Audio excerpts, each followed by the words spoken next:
Hello, this is Clayton with Aeromotive Research and Development Group, here to share with you about a very important presentation, which is Race Engine Oil Filter Basics. Why the correct oil filter selection will improve engine component and oil durability performance. You see, we have to understand flow in the filter. It's just not screwing on the filter, it's getting the right one to be able to do the job. Alright? You see, when the oil flows through the filter, we want to have the highest degree of what we call single pass efficiency. In other words, it is able to grab as much as possible. Alright? Because we have to be able to remove the damaging dirt and grit from the oil the first time around, to ensure the supply of oil to lubricate the engine. Alright, now there is many things that we can go through: dry sump versus inline versus paper, and we're going to go over a couple things really quick. But even if you have a dry sump filter, dry sump system versus a wet sump like on a motor, you still have these filter basics. Now, there's many theories of what goes on, but nothing replaces a spin-on paper filter as primary filtration before the engine, not afterwards. Alright? Now for dry sump oil systems, you might want to use an inline filter on the return side. Alright? Now you also can have, when you're going to be doing a remote filter, alright, you know, offset, make sure that you put the inline in the in and the outline on the out. I know that sounds kind of stupid, but it's easy to do. That's why you should have different color fittings, or else you're going to blow your kablamo, blow the motor. Now there's something that I want you to look at this filter right here. Now your heavy duty filters and your race design filters, okay, they have the swirl that's in it, in the core that's in the center. The reason you want that is when the oil has the pressure that's going in, the swirl will be able to handle it and not crush. If you use a cheap filter that has just a one single line in it for where the metal comes together in the core, or in the cone in the core, don't use that. It will crush in immediately. Now, for racing applications, we have to be able to also know that there's a difference between, let's say, a standard petroleum 2050 oil and a fully synthetic oil. A fully synthetic oil is going to increase in flow capability. Also, you have to study what the gallons per minute of the oil flow restrictions of the filter are. All right. Also, you have to remember there's sometimes restrictors within the engine that restricts oil, let's say going to an upper valve body cylinder chamber versus a higher flow down to the crank. So get with your engine builder to see what your flow rates within the engine are within the entire engine itself. Alright.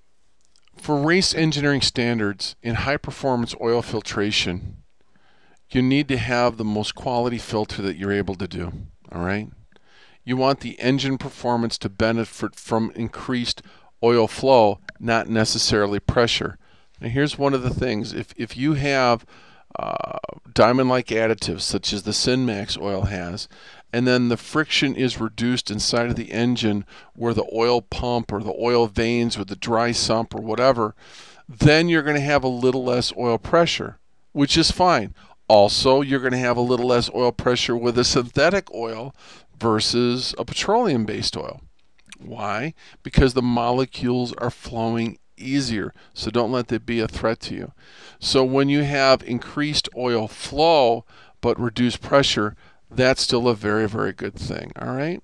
Now you also have to watch out and consult with the engine builder regarding internal or external oil line restrictors, because you don't want all the oil getting to one part of the engine at once. Now you still should have an oil filter that will have high flow capability. As mentioned before, we have to match the filter to the type of oil. You want to have as much flow within the filter as possible. Now, one of the things that you don't want to do, and we're going to get into this in a minute, all right, is that what you don't want to do is to have an oil filter. You want it where it is one solid flow through, like for a truck filter.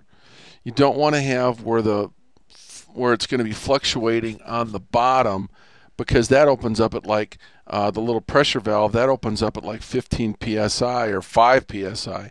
And as soon as that opens, like 3/4 of the oil is not getting filtered. It just runs in one end and out the other because it goes to the path of least resistance. Furthermore, some of the quote-unquote racing filters, which might have a lower flow, no offense by some of the Wix brand racing filters, is that the chunks of the filter will break off, get into the oil, and then fibers will be floating through the system. So what we would always suggest is cut apart the filter, look at it, examine it, and is that the filter that you want to have? All right? Now, again, you have to look at the molecular design of the oil, because the synthetic oil is going to flow much easier, especially at the cold temperatures, than your heavier petroleum oils. Some of the advantage we're looking for, as mentioned, is oil flow volume without sacrificing the filtration. Now here's a picture of a filter down here. Now, one of the schools that we go to, all right, as much as possible, unless you're really restricted in weight and size for the specific area of what you have, if you can, I would use a big truck oil filter and make that work. Why? Because if you could double the size of the filter, then you double the size of the holes that's within the core cone, and then you double the size of the amount of pores that's in the paper, and then you double the amount of the ability for it to restrict it. You might say, a truck filter? Oh, that doesn't flow like a race filter. Well, let's look at it this way. If you had a Cummins diesel at 10 degrees below zero with a 1540 oil, and you wanted to start it and have it flow through, and the oil is, let's say, 12,000 miles old, that's a pretty good flow capability, because it has to be able to flow through there and not crush. So if you have that mindset, everything is going to be fine. The bigger the better, if you can be able to fit it into the requirement. As mentioned before, the whole key is oil volume flow. We mentioned about a diesel truck, right? How that has to be able to flow oil with all the contaminants that's in it without it crushing. That is a lot of high-end technology. Now you might say, well, Clayton, it doesn't screw on. Then get an adapter. Find a way for it to adapt. We were able to take a Cummins truck filter and with an adapter in the center and remodifying the oil ring on the edge, I was able to put a Cummins diesel truck filter on a small block Chevy, and it fit right to the bottom of the pan. Now, if you've got a lower pan, maybe there's some other alternatives that your engine builder can get with you. Furthermore, if you have a remote oil filter, you have to let the engine run about 5 or 6 minutes, maybe as much as 10 minutes, to fully pressurize the entire filter and all the oil lines so that the hydraulic pressure will be proper into the hydraulic lifters as needed. Here we're looking at a comparison on oil filters. We have one oil filter, that's the HP1, the HP2, HP4, the 6, etc. Talks about the micron rating and the amount of flow that it's able to do. Now we've got either 10 gallons per minute flow or 20 gallons per minute flow. This is not an endorsement of Fram filters, but what I will say is this: if it was me, for less than $100, I would just buy one of every filter that you can get and just cut them apart and look at them and then see for yourself. And you'll find out sometimes more money doesn't buy you any better. And you should always have 100% filtration, because if that valve in the bottom goes off, 70% of the oil is going to flow through, and all those metal particles are going to go back into your oil. Now you might say, how long should I have an oil filter last? Well, oil filters are pretty inexpensive for a $15,000 to $20,000 motor. So you think about what you got to do on your own. So that concludes our presentation on the oil filtration. So this is Clayton here with Aeromotive Research Development Group. If you have any technical questions, please send us an email at office@aeromotiveresearch.com. We'll help you the best that we're able to do. And all I can say is don't let common sense forsake. If it looks wrong, it probably is.